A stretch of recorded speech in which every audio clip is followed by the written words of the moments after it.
Morning, everybody.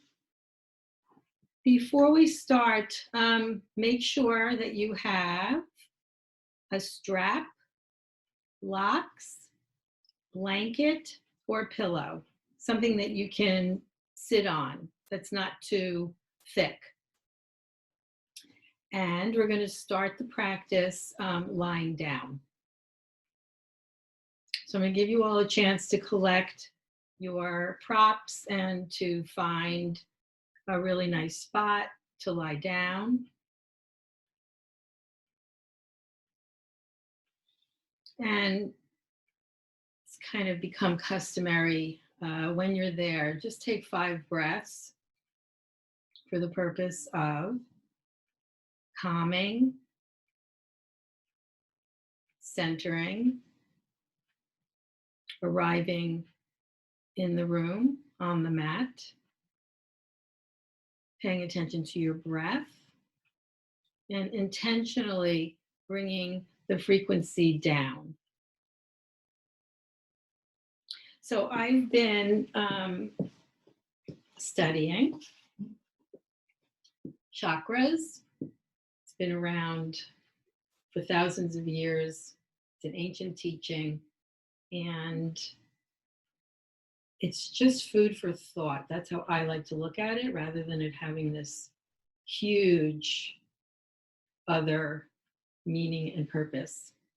So it's just a reference for all of these elements that exist in our lives. So the sacral chakra is located 2 inches below the navel and 1 inch in, or behind the navel, wherever you're accustomed to locating it. And it relates to fluidity, which we practiced the other day, receptivity, creativity, which is my favorite, and pleasure. So as you're lying there and just sort of contemplating and allowing that information to enter into your mind, one of the mudras associated with the sacral chakra is harmony, which happens to be my favorite. So as you're lying on your backs, if it's more comfortable for you to bend your knees with your feet on the floor, please do that. It's not a complicated mudra, so hopefully I can just describe it as you're lying there and not looking at me. But you're just going to bring both hands in front of you so you can see them. Fingers are together, the 4 fingers. Then you're going to bring your thumb, the pads of your thumbs or the tips of your thumbs together, and bring the tips of your pointer fingers together. So it creates like a triangle shape with the thumbs and the index fingers, and the rest of the fingers are just pressing gently together. And we're going to take that triangle and just place it right over your sacral chakra, or 2 inches below the navel, 1 inch in, behind the navel. And then let everything just relax. And again, the way that I use these chakras and these mudras is as a reference or a context to consider all of these interesting messages. So harmony means a lot of different things to a lot of different people, and you can latch onto one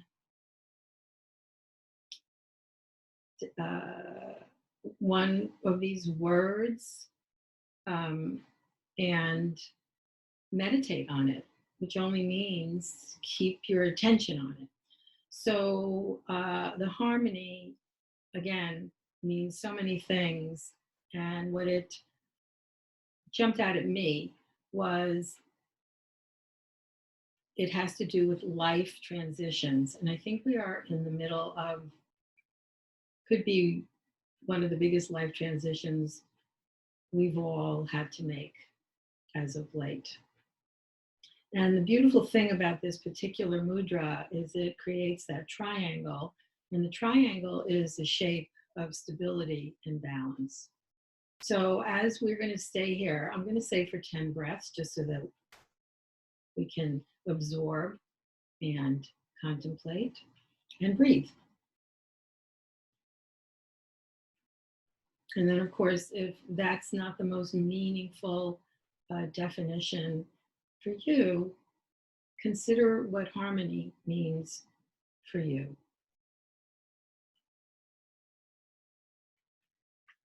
Probably would mean something different to a musician than it means to a visual artist, for instance.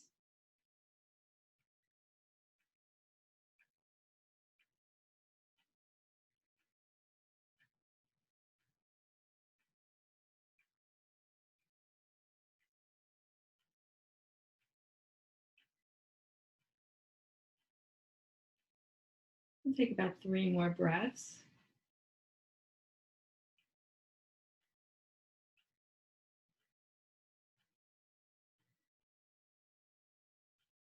And at the end of the last breath, staying on your backs with your knees bent and your feet on the floor.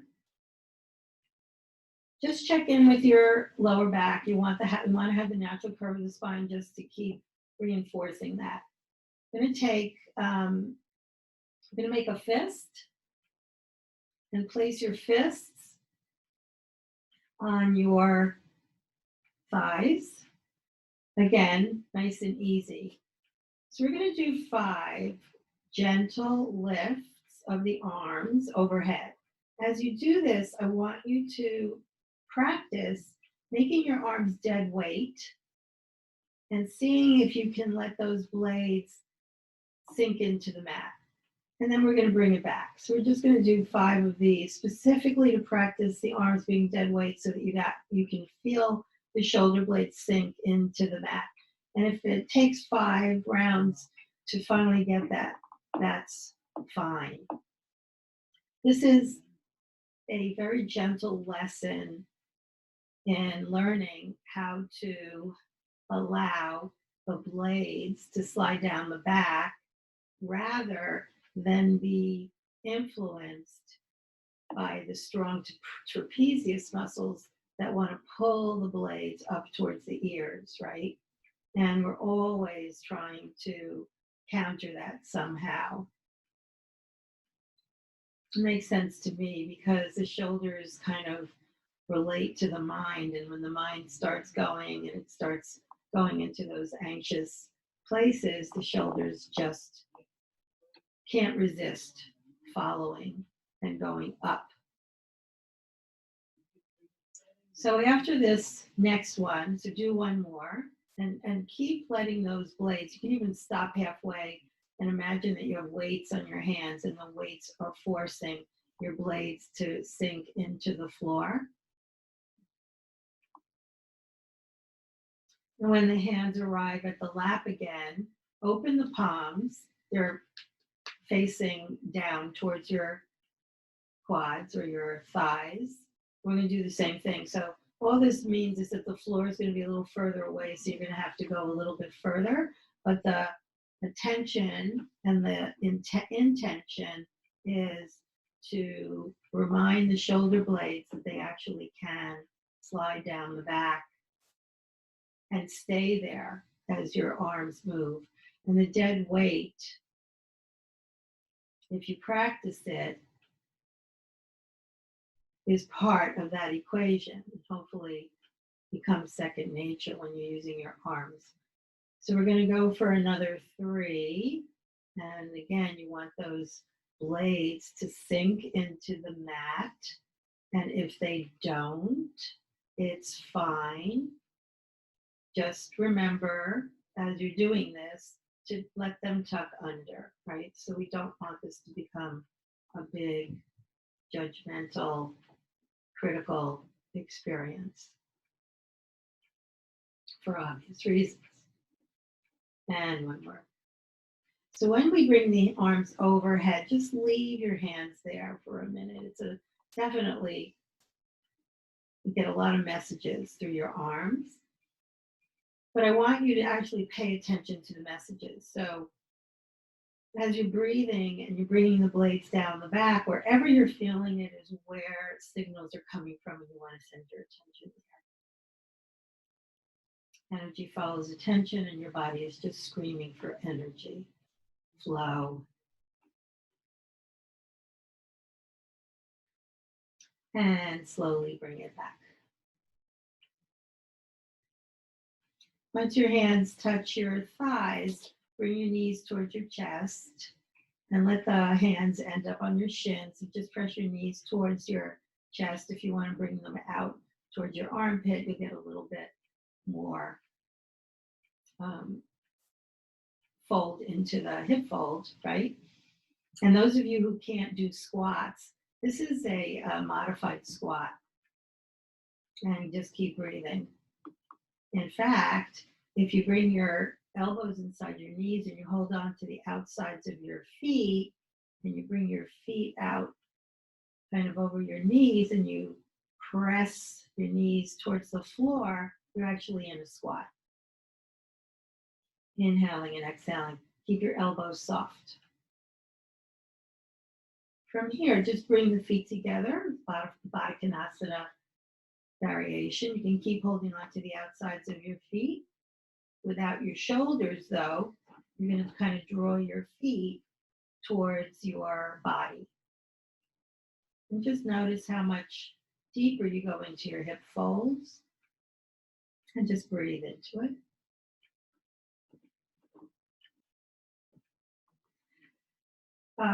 Hold on to the right foot. Release the left and let the foot come down with the knee bent. And just draw that right knee in down towards the floor, actually. And always resist curling your tailbone. This is where your strap is going to come in. So anybody who needs to use the strap, grab your strap. I'm going to do it with a strap so you can actually see how it's done. So grab your strap and wrap it around your foot. And just find a spot where it's comfortable to hold on to. Reach through the heel and bring the knee towards the floor, out to the side. Always check in and make sure you're not rolling off the left hip too much. You can't help it roll off. Nice. Then you're going to bring that leg back. And again, hold on to your strap, because I'm mostly interested in you straightening your leg. And if it means that you have to go here, that's fine, right? And reach through the heel. And use your breath and your abdominals, and you might notice that you get a little bit more range of motion. Check in, make sure you're not curling your tailbone too much. And then gently and carefully take the leg out to the side. You are going to roll off the left butt a little bit, but try not to make it like massive. Now, if you want to, you can turn that leg out. Just kind of awakens the inner thigh. And then bring it back. Straighten the left leg. Switch your hands and take the leg, the right leg, across your body. Always to your edge, guys. So the strap is literally so that you can straighten your knee. Because I know some of you have a problem with that. I'm not mentioning anybody. And bring it back. With the leg, the left leg straight, just take another hamstring stretch with your leg right over your head and your heel, reaching out through your heel and breathing. And resist curling that tailbone. Beautiful. Whatever you need to do, come back to your Baddha Konasana for a second, for a few breaths. Here you can really practice not curling your tailbone and reinstating the natural curve of the spine. Hold on to the left foot, drop the right foot down with the knee bent, and you can Pull that left knee in towards your body or wider towards the floor. Bring everything back. Get your strap and take a stretch. So this stretch is enhanced by reaching through the heel and not punching through the balls of the feet. So let's practice that a little bit. And breathe. And check in with the natural curve of the spine. And take that leg over to the left. And then if you want to turn it out, it just fires up a different part of that inner thigh. Again, check in with the right butt and make sure it hasn't left entirely the floor. Bring it back. We're going to straighten that right leg. Switch your hands. Take that left leg across. Might feel really, really good. And make sure that the left shoulder is still practicing sliding down the back. So, and pull your tummy in. You'll feel it have an impact. When we bring it back, leg is straight, right in front of you. Reach through the heel and take a little deeper hamstring stretch. Release. Bring both feet on the mat with knees bent. Take the right heel, cross it over the left knee, and draw the knee in towards your chest. So we're going to do 5 breaths here. This is where I really want you to practice not curling the tailbone or rounding. Practice the natural curve of the spine and use your breath.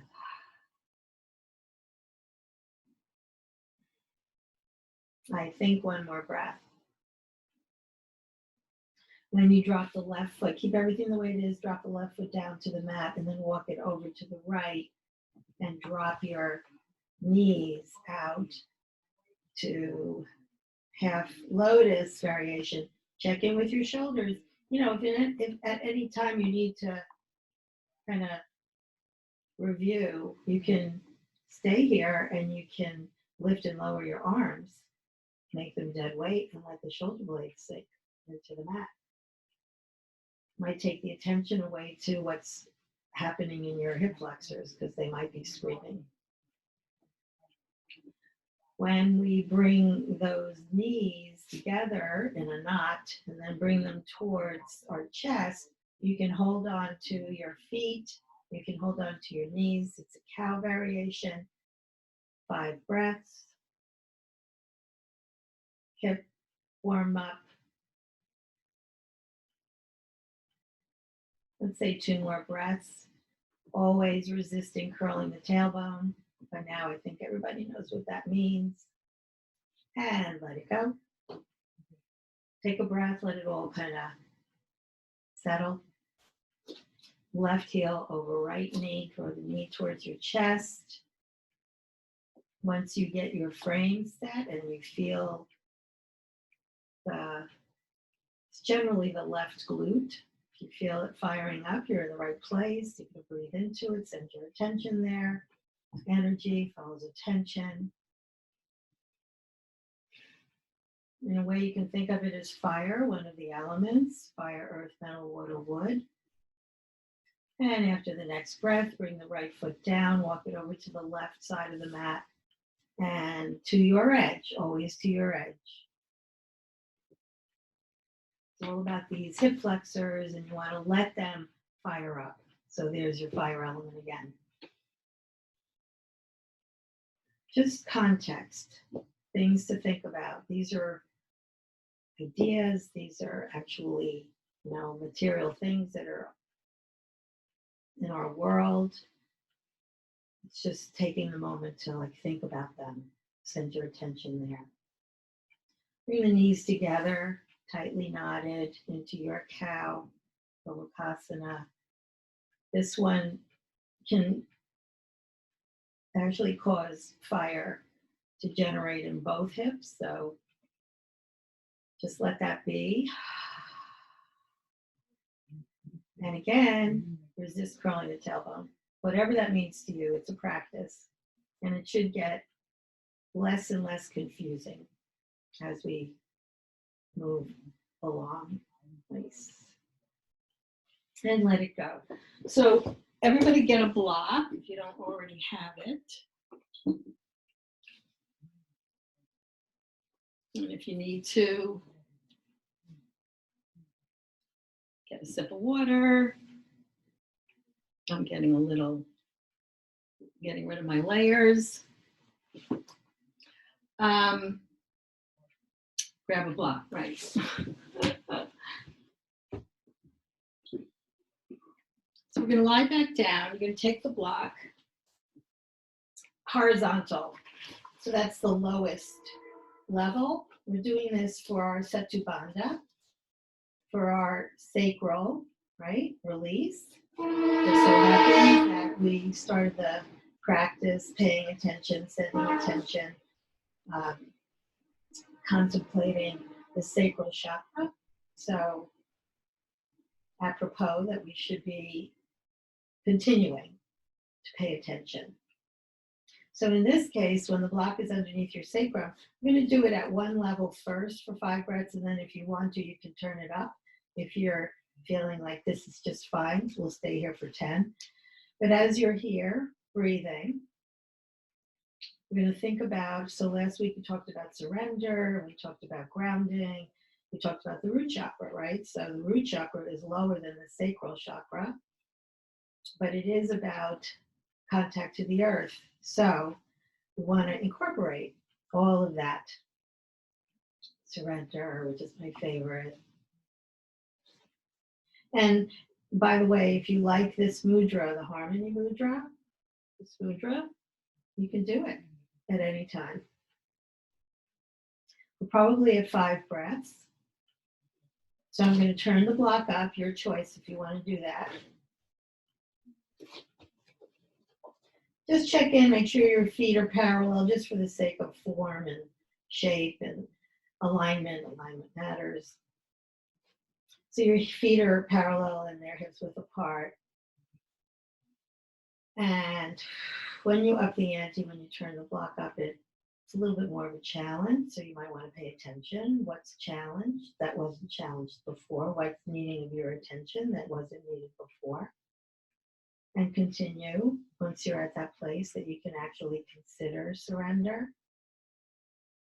Because sometimes this can be a little scary. And if it's too scary, just go back down to the lower level. If it's not, savor it. So after the 5th breath, this too is a choice. You can bring the knees up and bring the legs straight up. If you don't feel safe on the block, then don't do this. But if you do, separate your feet. Now, usually I would put sandbags on your feet, but I'm not there to do that. So you can imagine the sandbags. And what that does is feel the weight of the sandbags or the imaginary sandbags all the way through your legs, ending up in your sacrum on the block. And the more you can release, the more your body appreciates it. It's just the reverse position to gravity. So gravity is usually coming down on your head. Now the gravity is coming down on your feet. And the sacrum does really appreciate that. Nice. And bring the legs down. Lift the hips. So we're going to turn the block down to the lower level. And believe it or not, we're going to do some core now instead of at the end. Nice gentle core. You're going to lift those legs. I'm going to keep them at a 90-degree angle like this. We did this the other day, but we did it on the floor. It actually is easier on the block, but if it doesn't feel that way to you, just take the block away. So the first thing I want everybody to do is lower your legs dead weight, to a point where you're comfortable, but you feel your lower abs. We're just going to stay here for 5 breaths. And as you breathe, you're not thinking about too much other than your breathing. Pull your tummy in on the exhale. And you might even feel those lower abs more. It's just my sneaky way of helping you to locate the lower abs. So let's say about 2 more breaths. And if at any time you start to feel fragile or cranky in your lower back, stop and bring it back to 90-degree angle and just take a moment. So we're going to alternate one leg and the other leg. So separate your knees, hips width, and just make your legs dead weight. So here's that dead weight again, and lift on the right. Lower and lift on the left. Lower and lift. Right? That's so challenging. I've lost count. So let's say after this one, using your breath and pulling your tummy in on the exhale and making your legs dead weight, we're going to do 5 more. So 5 and 4 and 3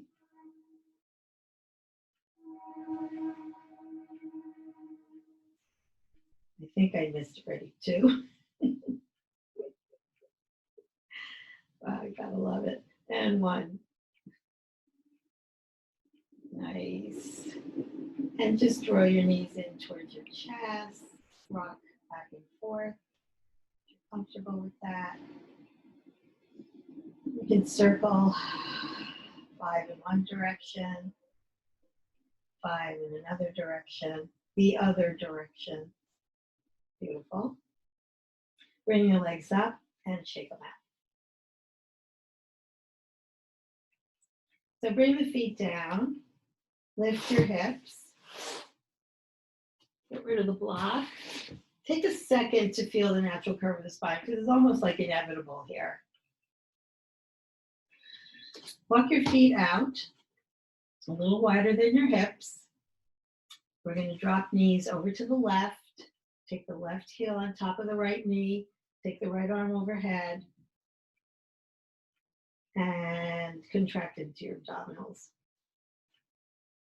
Should make you feel really long on the right side. And if it doesn't, again, practice, work in progress, process, all those wonderful words that just take the edge off if there is an edge and bring it back. Over to the other side, switch your arms, right heel on left knee, square your shoulders off. You may feel this more intensely on one side, like I feel more intensely on this side. So then I'm really going to cylindrically wrap into my abdominals.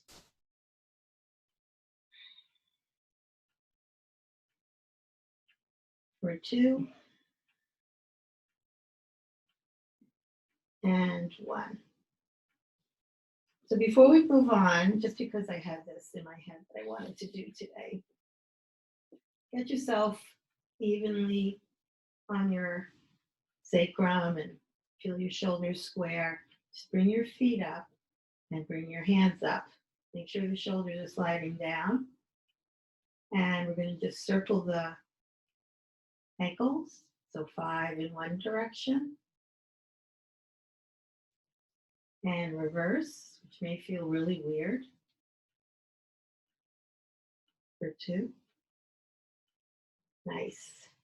And guess what's next? Wrists. Circle. 3, 2, 1. Other way. 5, 4, 3, 2, and 1. Nice. Come on back down. You can either roll over to get into a child's pose, whatever works for you. I'm going to roll over.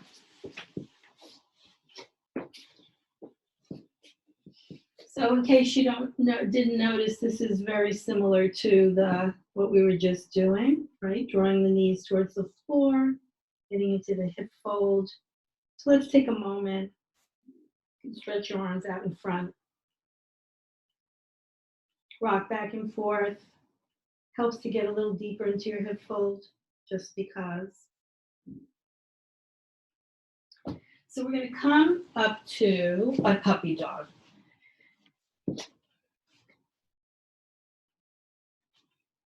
So in a puppy dog, maybe I should move so you can see better.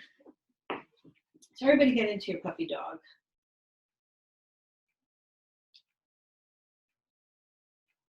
Puppy dog is not the same as a child's pose because your butt is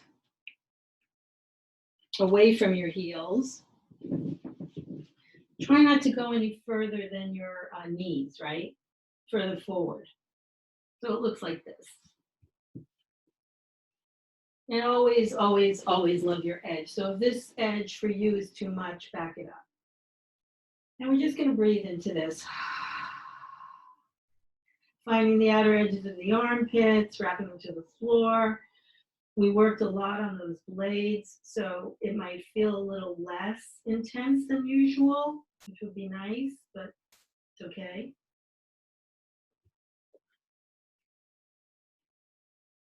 Then we're going to take the right arm and thread it underneath, shoulder on the floor, head on the floor. Picture the tailbone moving away from the crown of the head. And this is a gentle twist. So it's not going to feel very intense.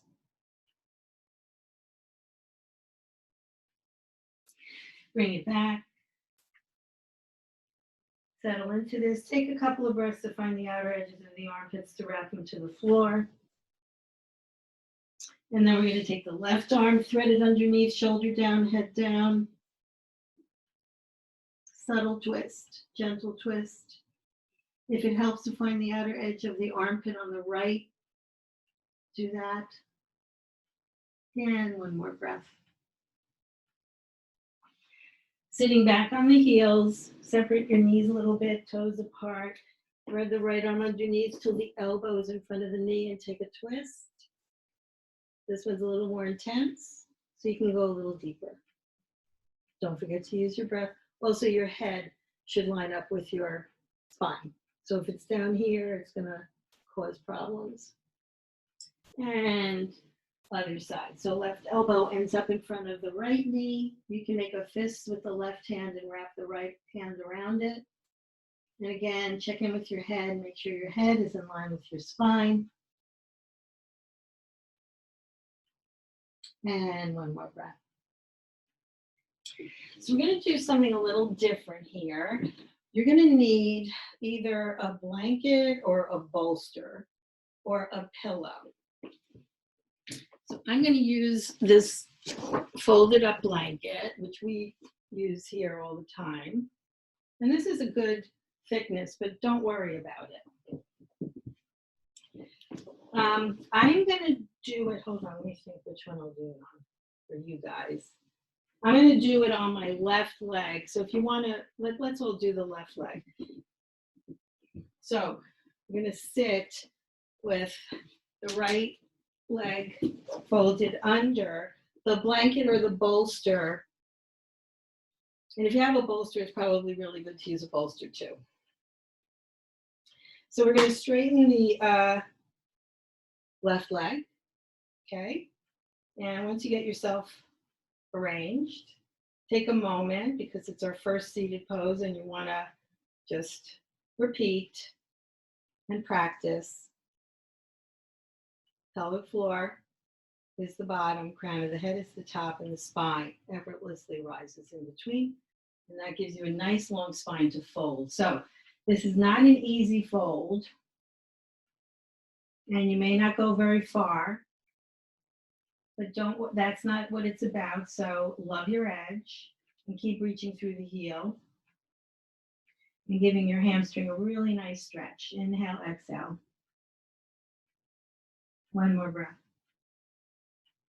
So when you hinge it back up, So you can either stay here if it's easier and take the right hand on the outside, or we can lean into it, hold on to the outside of the foot, and twist. When you're twisting, remind those shoulder blades how we started the class. We taught them how to slide down the back. And don't forget to use your abdominals. Coming back up, bend the left knee.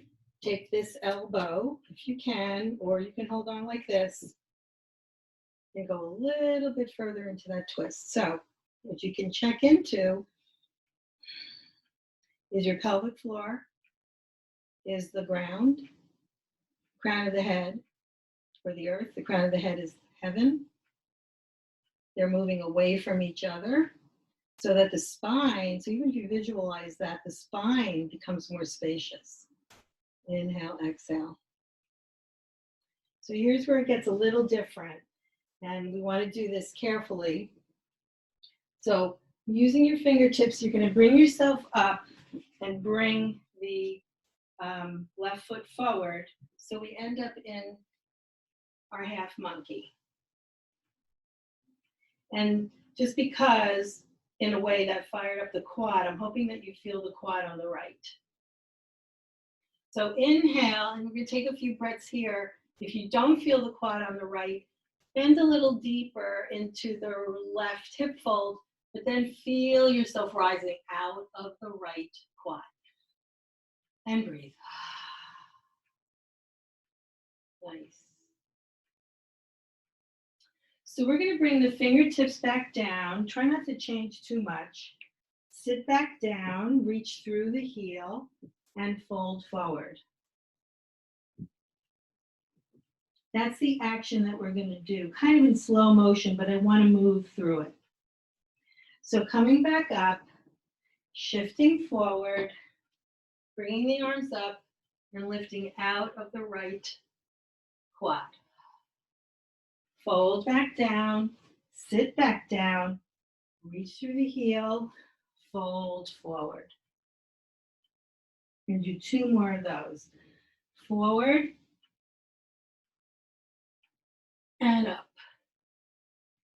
Sitting back and fold.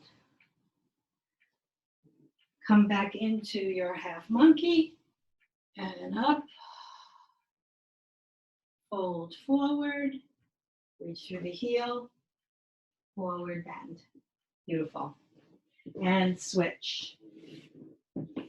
So in this case, the right leg is straight, the left leg is tucked under, and sit on.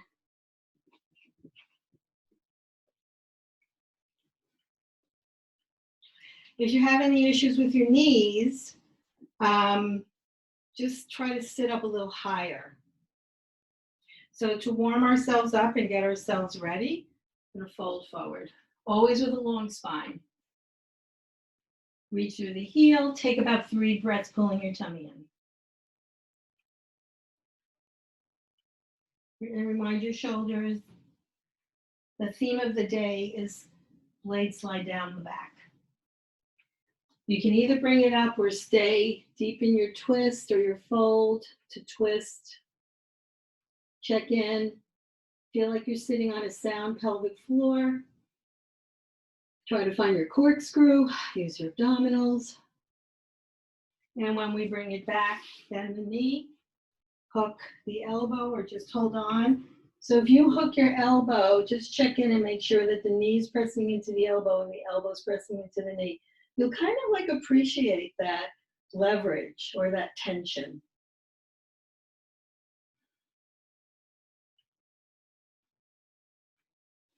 When we come back, lift yourself off, move the right foot forward,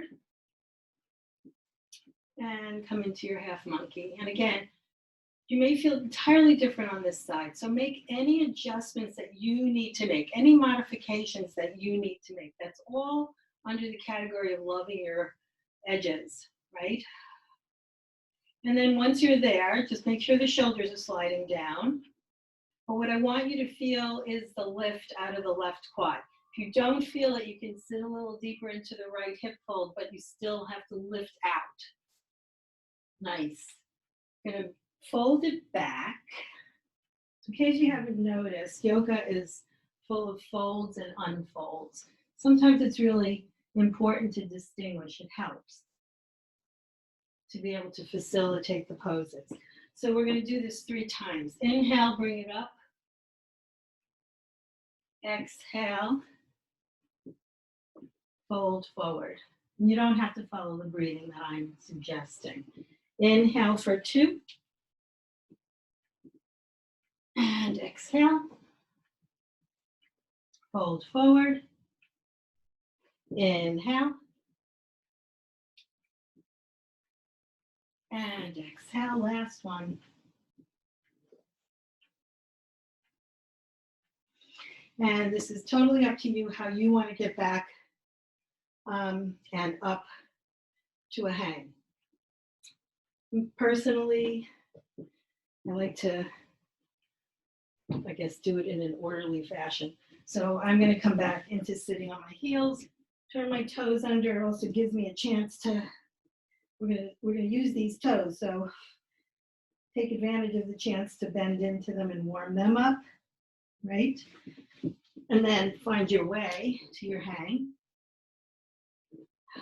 Feet are parallel, hips width apart. I'm going to take 5 breaths here to press the balls of the big toes down, outer edges of the heels apart, specifically to get, again, the fire. Get the fire up to here. And use your breath. Use your abdominals. And take a nice, beautiful spinal opening roll up until you are stacked. So the stacking is very specific. It starts with the feet to the knees, to the hips, to the shoulders, to the head, right? So just to do a little more shoulder warm up, I'll stick with something that we're all very familiar with. So as your fingertips reach down to the floor, that's the stiffest I want your arms to be. Then once you feel the armpits, you're gonna make your arms dead weight and bring your arms up overhead. Interlock your fingers, turn your palms up. Take a really nice, gentle back bend. Bring hands in front of the heart, round down to your tailbone. Spread your wings, pull your tummy in. Release the hands, bring them behind the back, clasp the palms together like this. Squeeze between the shoulder blades, open up across the collarbones. Release the hands. We'll do this one more time. Fingertips together, interlock, turn up. Back bend. Hands in front of the heart. Spread your wings, pull your tummy in. And release. Hands behind the back, clasp the palms together. And squeeze. So, if hopefully you're standing by something that you can rely on for balance. I'm going to use the doors. So feet remain hips width apart. Use whatever you're going to use for balance or not, because obviously we're trying to not need to use something, but if you do, you do. And come way up on the balls of the feet.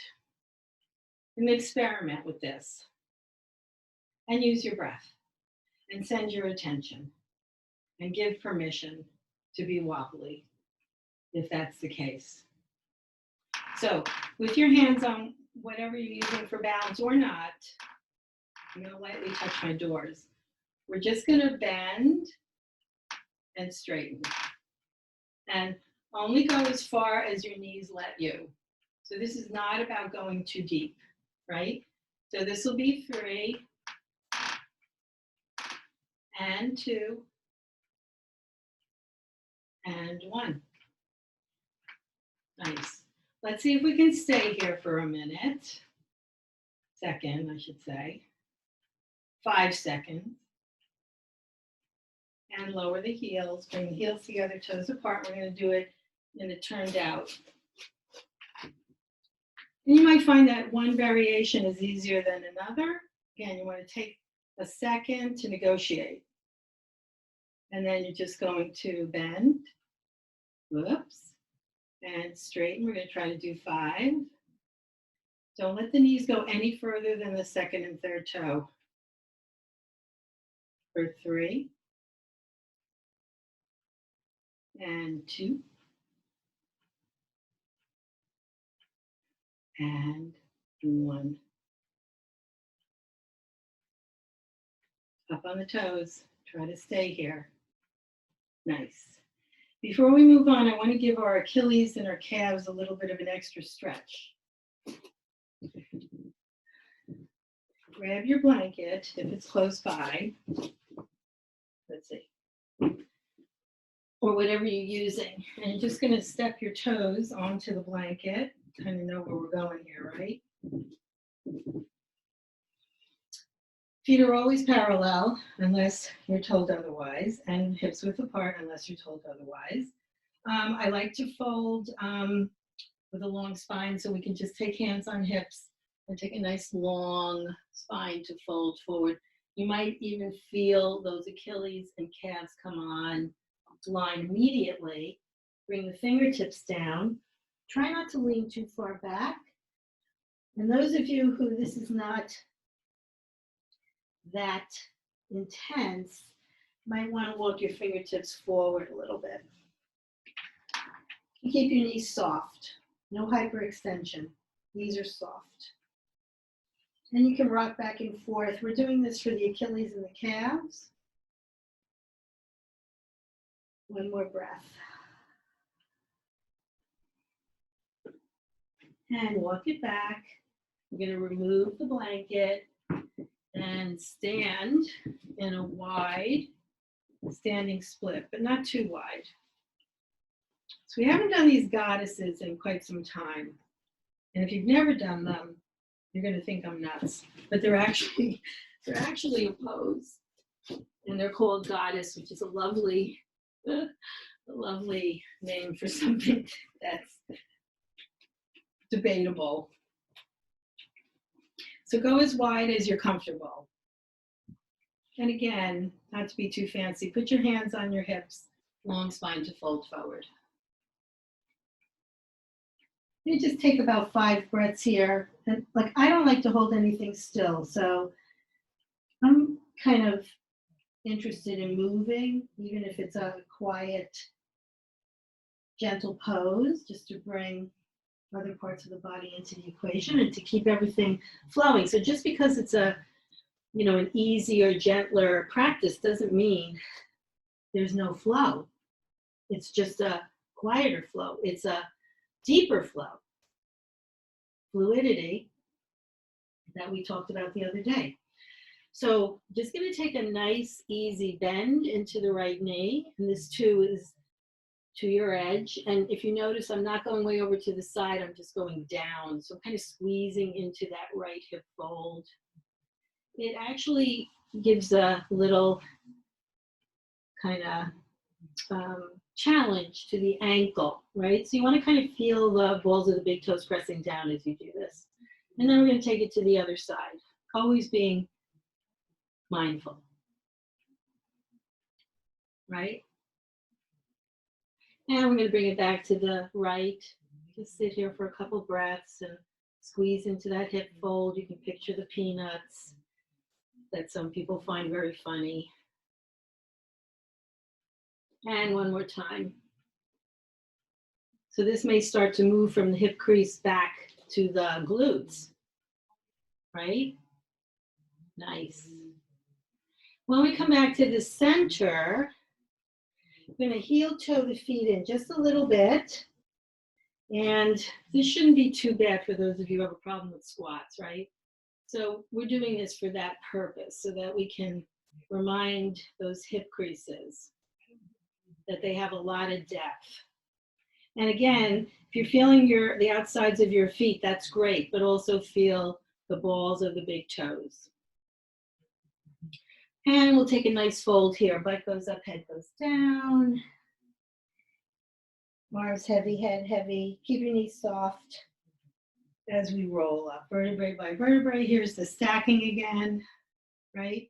So knees stack over, well, in a way, knees stack over ankles, but the hips stack over knees, shoulders over hips, head.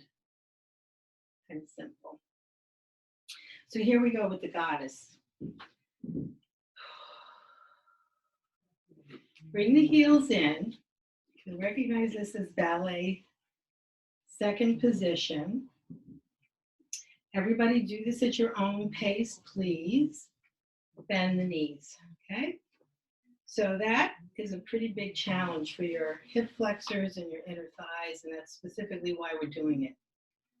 So the trick, because everybody's going to feel kind of like a heaviness in their upper body, we want to feel it a little lighter, right? So it might pay to find the top of the head, crown of the head, and let it rise up.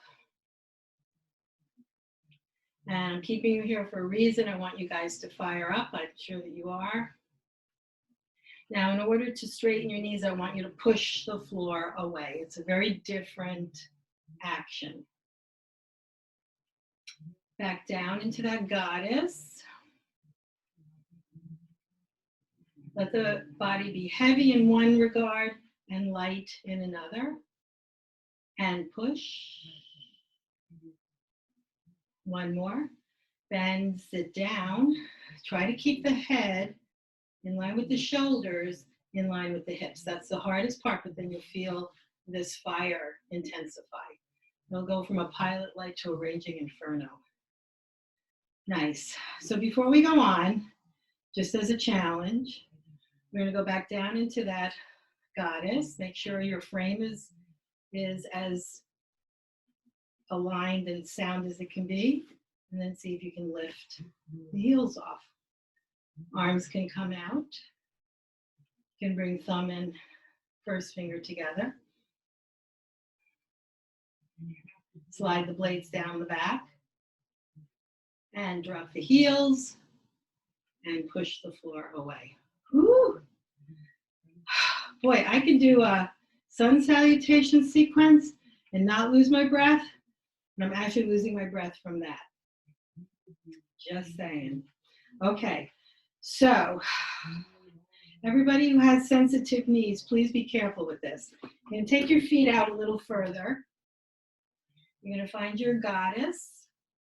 Another thing, please pay attention to your knees. Actually, this is the most important thing. Pay attention to your knees and make sure they're aiming to the second and third toe.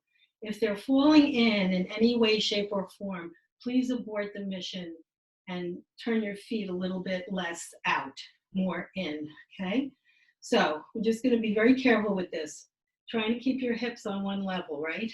We're going to swing or sway 2 more times. And keep the head aligned with the shoulders and the shoulders aligned with the hips. Coming back, sitting down, and push the floor away. So I'm going to tie this all together into our warriors. So bear with me, stay with me. Turn the right foot out, turn the left foot in. So there's your warrior foot position, right? You might have to go a little wider. Watch. As you bend this knee, aim the knee over the second and third toe. That's your half goddess right there. And we open that up so it should feel a little less intense. And we're going to turn the hips and bring the arms up. Okay? Find the outside of the left foot. Same thing as in the standing split. And feel the lift from the stability of the lower body. Without changing the knee or the goddess on the right leg, we're just going to bring the arms out to warrior 2. So that starts to fire that up again. And then we're going to tip it back and stay bent in that right knee and breathe into your peaceful warrior. Bring it back. Arms can stay out or not. Turn the feet parallel. Take a moment, shake out your hips. It's very intense. Turn Left foot, turn, right foot, bend the left knee. Knees over the second and third, or aiming to the second and third toe and right over the ankle. You're going to bring it to warrior one. Feel the outside of the right foot. So we practice that in our splits. So here's the deal. Nothing changes but the upper body from the hips up in a turn. And there's the warrior two. The base stays the same, and here's your goddess on the left, and then tip it back. One more breath.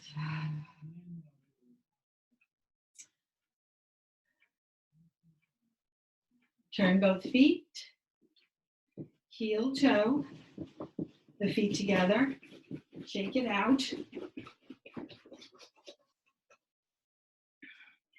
And let's see, we have not that much time, but I wanted you guys to do a pigeon. So let's find our way down to the mat, to child's pose. And that'll kind of feel good too. Move your feet, your hips back and forth.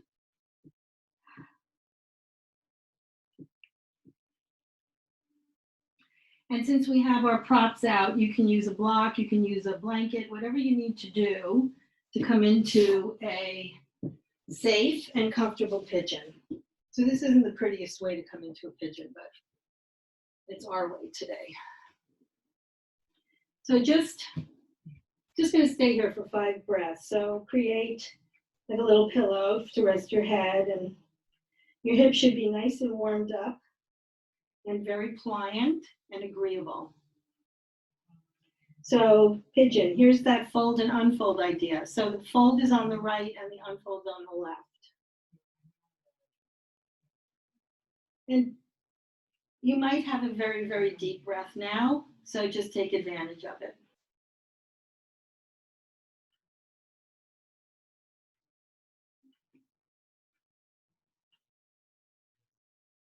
And bring it back. You can bring that right back, leg back, sitting back on your hips for a child's pose. Move it back and forth, and a pigeon on the left.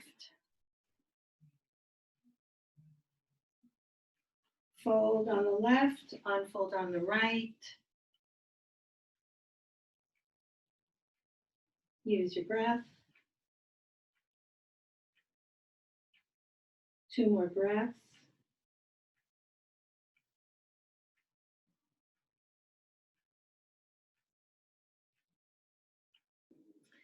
So we're going to come up out of this, come onto your seat. Keep the left knee bent. Doesn't have to be really close to your body. Bring the left shoulder inside the left knee and fold forward.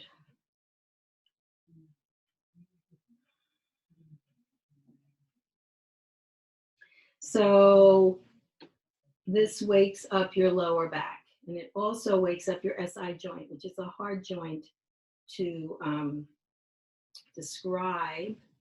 It actually joins your pelvis to your sacrum. Easiest way I can put it. And it needs stretching. 1 more breath. We're going to take this left knee and just fold it on top of the right. You want to use the weight of this left leg and fold forward. So that'll, again, give those hamstrings a really nice stretch. And you also can imagine the right butt moving away from the right heel. When you bring it back up, stay here, take this right foot and move it over to the left side a little bit. Left hand on that pinky toe side of that foot if you can reach it, or on the leg. This is the IT band. So you want to feel that right butt almost touching the wall behind you. That's how intensely you're trying to move it away from the right heel. Bring it back, and we're going to switch sides. Left leg is straight, right knee is bent. Fold, forward with the right shoulder inside the right knee. The SI joint is literally on the right side in this case. It joins the pelvis to the sacrum. So you have an idea where those things are. One more breath. Taking that right leg, make it really heavy, and fold forward.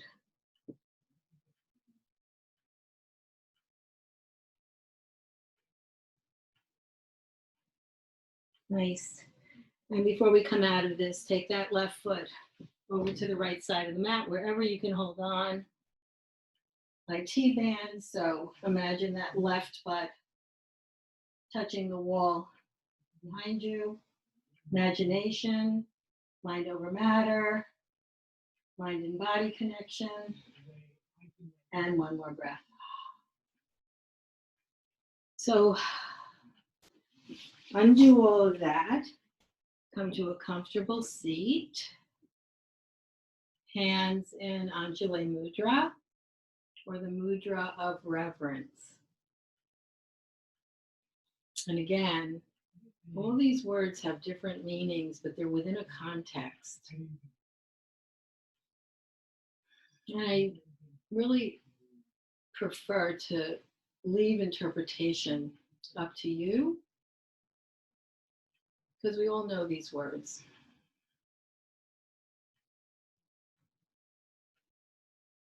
So in my opinion, gratitude and being thankful and feeling blessed are all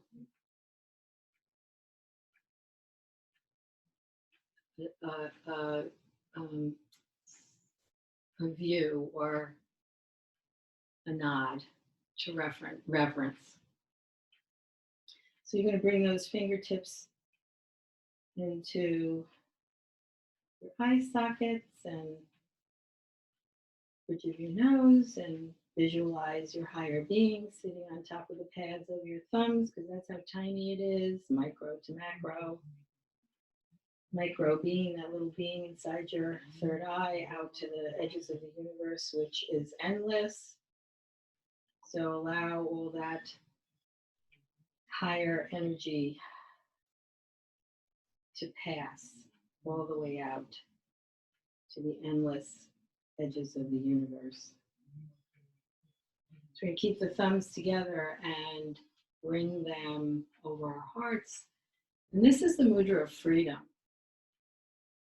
I love that. So freedom is really the result of surrender and knowing the ground is underneath you and that you're safe,